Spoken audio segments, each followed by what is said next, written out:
Unlike nations that are subsidizing the dictator in Caracas, under the leadership of President Donald Trump, the United States has been standing with the people of Venezuela. And we are committed to helping the families and communities that have been devastated by the Maduro regime. At this point, the United States has sanctioned more than 150 government officials and organizations loyal to the dictator. We've sanctioned state-owned businesses to prevent the Maduro regime from robbing the people of what is rightfully theirs. And as President Trump has said, we can be a lot tougher. In addition, the United States has positioned more than 500 metric tons of food and humanitarian supplies on the Venezuelan border, ready for immediate distribution. We've provided $200 million in aid to support displaced Venezuelans and the host communities that support them. And today, at President Trump's direction, the United States is announcing an additional $60 million in humanitarian assistance to address this crisis. The United States of America will continue to exert all diplomatic and economic pressure to bring about a peaceful transition to democracy in Venezuela, but all options are on the table. Up to this point,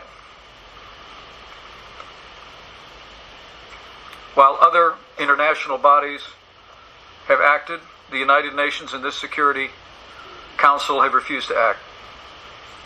But now that nations across this hemisphere have spoken, the time has come for the United Nations to recognize interim President Juan Guaido as the legitimate president of Venezuela and seat his representative in this body. This body should revoke the credentials of Venezuela's representative to the United Nations, recognize interim President Juan Guaido, and seat the representative of the Free Venezuelan government in this body without delay.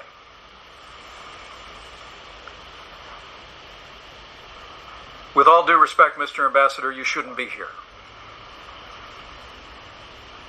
You should return to Venezuela and tell Nicolas Maduro that his time is up. It's time for him to go.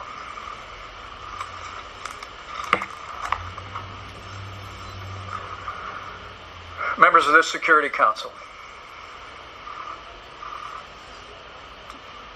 the men, women, and children of Venezuela are suffering. Their economy has been destroyed. Their democracy has been destroyed. The people of Venezuela are paying the price. And soon the region and the world will pay the price if we fail to act. There can be no bystanders to this history.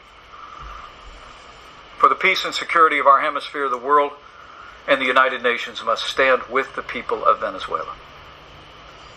To that end, the United States is preparing a resolution recognizing the legitimacy of the government of interim President Juan Guaido. And today we urge every member of the Security Council and all UN member states to support this resolution. Stand with the Venezuelan people as they rise up to restore freedom, democracy, and libertad to their nation. And this they are doing. They are rising up against intimidation and violence. Even today, the people of Venezuela are taking to the streets to march for freedom. Despite all the hardship, they continue to march. Despite all of the oppression, they continue to march.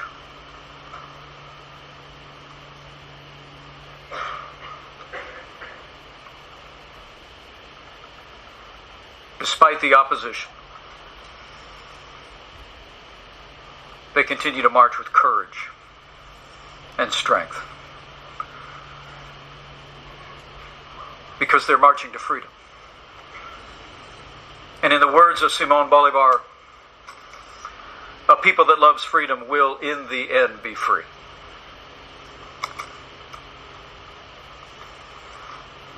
But now is time for the United Nations to act.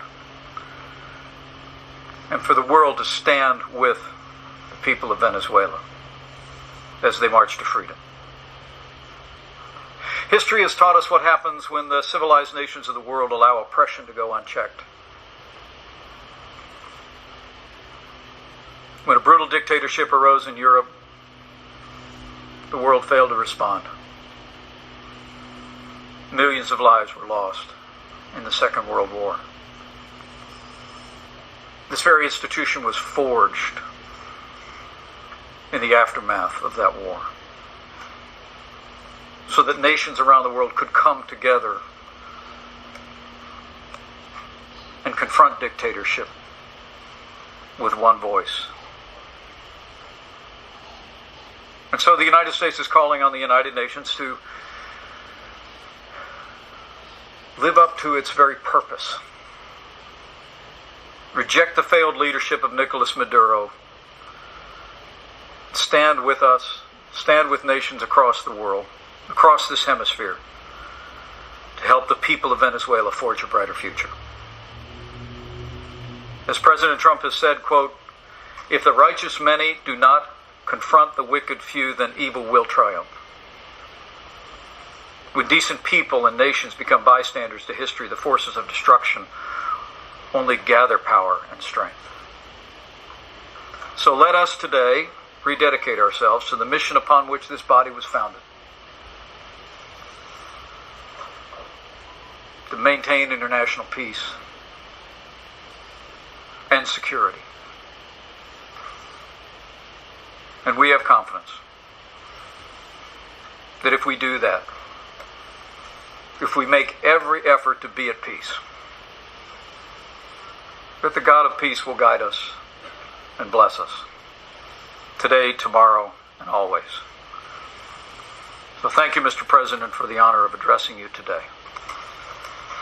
May God bless the people of Venezuela. And may God bless you all.